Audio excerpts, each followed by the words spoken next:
এই রহমানি রহিম আবার আসলে তোমার সামনে কেন বসছেন? মায়ের দোয়া ক্রিকেট টিমের একটা খুব জামাকা গরম অফার আছে, সেটা হইলো বিসিবির কোচ নিয়োগ দেওয়া হইলো। দেখো না, মুই আবেদন করছো, শাহিন ভাই আবেদন করছে, বুরান মিন্টু, তারপর হইলো তোমার ওই যে কি চাচা আমার নাম ভুলি তো গেনু, হোক যাই হোক সবাই আবেদন করছে। সেটা কোনা সালাউদ্দিন আছে, মনে করো রাজেন সালে আছে, আরো তুষার ইমরান, আরো হাবিজাবি মাতা হাতুরি সিংহ আছে, তারপর শান্তর বাবু বলে কোচের দায়িত্ব নেবে। কারণ হইলো কি, শান্ত তো ক্যাপ্টেন্সিটা আগামী 50 বছরের জন্য নেছে। তো এলা আবল তাবল কথা লাভ নাই। আমরা সেটা হইলো সাইমন ডুলস একটা কথা কইছে যে বাংলাদেশ নাকি ক্রিকেটও অসম্মান করছে। আরো কি যে কোন সবাই তো দেখতেছেন টি স্পোর্টস, তারপর ক্রিকভেন্সি খেলা দেখতেছেন মন্তব্য।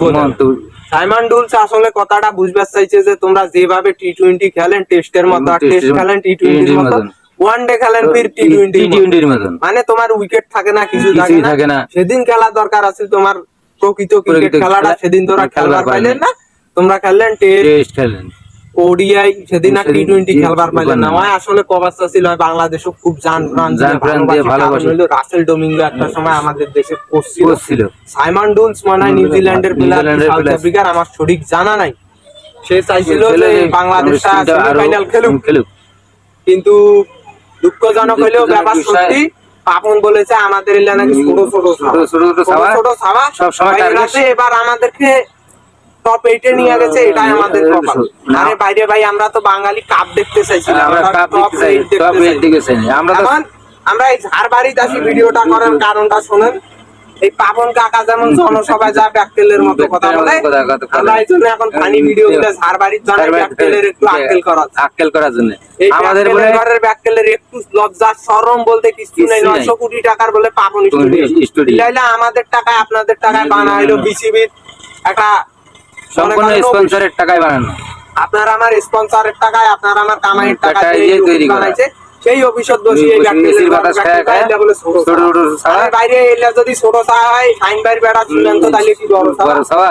হ্যাঁ, তাহলে ক্রিকেটটা খেলার দরকার কারণ শাইন ভাইয়ের বেড়া, তারপর মোর ভাতিজার যেটা হয়েছে কয়দিন আগে, এটা খেলবে কি খালি বলে আমার টার্গেট থাকে বলে সামনের বিশ্বকাপ মনে করে যে এই বিশ্বকাপ বলে আমার জন্যই নয়, খালি আমরা খালি কইতে থাকে ভাই এই বিশ্বকাপ দেখবে আর বুঝবে। মানে আমরা বাংলাদেশ তথা সব দেশের উইকেটটা স্পিন উইকেট বানাই আমরা দাবি, যাতে মনে করো আমরা রান করবে 110 আর অস্ট্রেলিয়ার মতো টিম করবে 60, যাতে আমরা কভার পাই। আমাদের বোলিং লাইন স্মার্ট, ব্যাটিং লাইনে তো শান্ত আছে, দুরা ছক্কা মারবে। আমরা যাই শুধু খেলে রান করবে 30টা। পরের দিন শুনবেন শান্ত বলেছে যে আমাদের আসলে বোলিং খারাপ হয়েছিল, ব্যাটিং খারাপ হয়েছিল, বোলিং খারাপ হয়েছিল। নিজের দোষ দিলে তো মানুষ তো ভালো নিজের দোষ দেয়, বউ ছাড়া পাওয়া যায় না, কসমেটিক কেনার জন্য যাই। আর খালি কইস বলে যে আমাদের টার্গেট সামনের বিশ্বকাপ, সামনের বিশ্বকাপে আমরা ভালো খেলবো এবং বিশ্বকাপ জয় করে নিয়ে আসবো। আপন ওর বাপের ঘরে খালতো ভাই না এই জন্য বাংলাদেশের যোগ্য প্লেয়ার কামরা হলো মিরাজ, হ্যাঁ মেহেদী হাসান মিরাজ, সাইফুদ্দিন টি-20 আর খেলে কায় টেস্টের ক্যাপ্টেন খেলে, ওয়ানডের ক্যাপ্টেন, তারপর টি-20 জীবনে খেলে। তারপরে নাগিন ড্যান্স আমাদের একটা প্লেয়ার আছে নাজমুল নাম, উনিও ভালো, কিন্তু ওনাকে দল থেকে মনে করে বাদ দেওয়া হয়েছে। ইমরুল কায়েসকে বাদ দেওয়া হয়েছে, নাসির হোসেনকে বাদ দেওয়া হয়েছে, ভালো প্লেয়ার গুলাকে বাদ দেওয়া হয়েছে।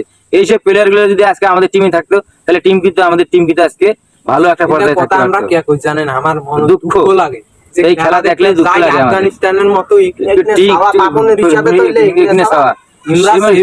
সেমি খেলতেছে, আর আমরা এই যে আমরা ওমার চাইতে বড় আমরা মনে করেন কোয়ার্টারতে দুঃখের বিষয় আছে। আসলে আমরা তো খেলবার যাই না, আমরা আবেগ নিয়ে খেলা করি। আমরা হইলাম দর্শক মানুষ, আমাদের আবেগ আছে, মনের মধ্যে কষ্ট লাগে যে আমাদের একটা দেশ, একটা টিম খেলতে গেছে। আমরা তো চাই আমাদের দেশ ভালো খেলুক, ভালো একটা পারফরম্যান্স করুক, কোয়ার্টারে যাক, সেমিতে যাক, এতটুকুই আশা করি। কাজ করে না, আমরা তো আনন্দ উপভোগ করতে চাই, আমরা তো কষ্ট উপভোগ করতে চাই না। সেমিতে যাক খেলুক, ফাইনাল না জিতুক সমস্যা নাই, কোয়ার্টার ফাইনাল খেলুক তাও চাই। কিন্তু এইসব ভালো প্লেয়ার বাদ দিয়ে টি-20র মতো করে খেলতে হবে। না তো টি-20 টেস্টের মতো করে খেলায়, টি-20 করে খেলায়, টি-20র মতো উইকেট থাকে না, টেস্ট জিততে পারে না। তখন কয় যে আমাদের ব্যাটিং এর খালি এলা কোটে খেলাইবেন, এই যে খেলুক হইলো তোমার ভুয়ত ধানের জমি খেলুক, কাদা ভুয়ত খেলে শিখুক, ধানের ভুয়ত কাদর ভুয়ত খেলিয়ে শিখুক, খাটনি করুক, ধৈর্য হোক, তারপরে আমার বিশ্ব ক্রিকেটত নিয়ে যা দেন। আমার একটাই আশা, একটাই কামনা যে পাবনের যাতে ব্যাককেলের মতো কাম না হয়, কোচ গুলা যে নেতোছে যার মাথার চান্দি নাই বান্দি নাই, ছক্কা মারে নাই, আন্তর্জাতিক ক্যারিয়ারে 536টা ম্যাচ খেলি একটা ছক্কা নাই, সেলিয়াক বানান কোচ দেখেন না, দেখেন না মর্গান যে আবেদন করছিল লুয়াক নিবার বানাই, তারপর নিউজিল্যান্ডের অস্ট্রেলিয়া নিবার বানাই। মানে তোমরা আইলেন একটা কেন তোমার কথা হইলো একদম $20 লাখ, 20 লাখ আর বাকি শোক আমার বউ সাবার আমার টাকা দরকার আছে, আর আমার দেশবাসীর আবেগের কোনো দাম নাই। আরে তোমরা তো প্লেয়ারে নিয়োগ দেন টাকা নিয়ে প্লেয়ারে নিয়োগ দেন টাকা নিয়ে, যোগ্য প্লেয়াররা দাম পাইতেছে না। তোমরা এর মতো একটা হার্ডিটার ব্যাটসম্যান তোমরা বাদ দিয়ে দিলেন। আরকিলিস বডির অধিকারী পুষ্ট ইমরুল ভালো একটা ব্যাটসম্যান, ইমরুল কায়েস বাদ দিয়ে দিলেন, ভালো একটা ওপেনার ব্যাটসম্যান। তামিমও কষ্ট করে তামিমও তো বাড়িতে পাঠিয়ে দিলেন একবারে, মুশফিক পাঠিয়ে দিলেন একবারে চক্রান্ত করিয়া।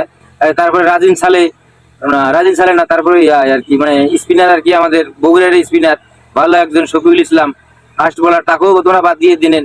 আমাদের রংপুরের আকবর আছে, সে 19 বিশ্বকাপ জিতে নিয়ে আসলো, সেও ভালো খেলার, তাকেও তোমরা এই যে বাইম্যান কথাটা কইছে শান্তক যদি ক্যাপ্টেন না দিয়ে আকবর ক্যাপ্টেন দিলাই বা মিরাজক দিলাই, একবার হলো বাংলাদেশ সেভিত খেলিলে আমাদের মেহেদী হাসান মিরাজক যদি ক্যাপ্টেন দিলে তাও আমরা খুশি হইতে পারতাম।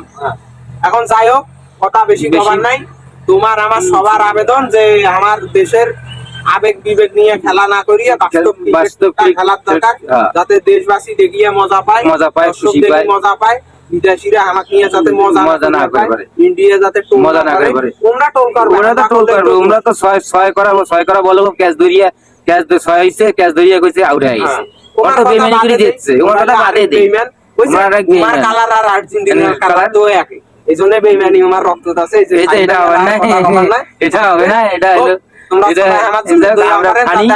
আরো মজা করতেছি, আরো ভালো ভালো বাংলাদেশ ক্রিকেটের কথা কভার পারি, দোয়া করবেন, সাপোর্ট করবেন, আর এই মাস যাতে আল্লাহ হিদায়াত দান করে, এই আশা কামনা সাপোর্ট করিয়া আজকে আমার সংক্ষিপ্ত বক্তব্য এখানে শেষ করছি। আর কথা বলতেছি, আর একটা কথা বলতেছি, আপনারা আমাদেরকে সাপোর্ট করবেন, ভালোবাসা দিবেন, ভালোবাসা নিবেন, এবং রাস্তা পারাপার হওয়ার সময় আপনারা হাতের ডান বাম দেখে রাস্তা পারাপার হবেন, গাড়ি ঘোড়া দেখে রাস্তা পারাপার হবেন, এতটুকুই আমার কথা।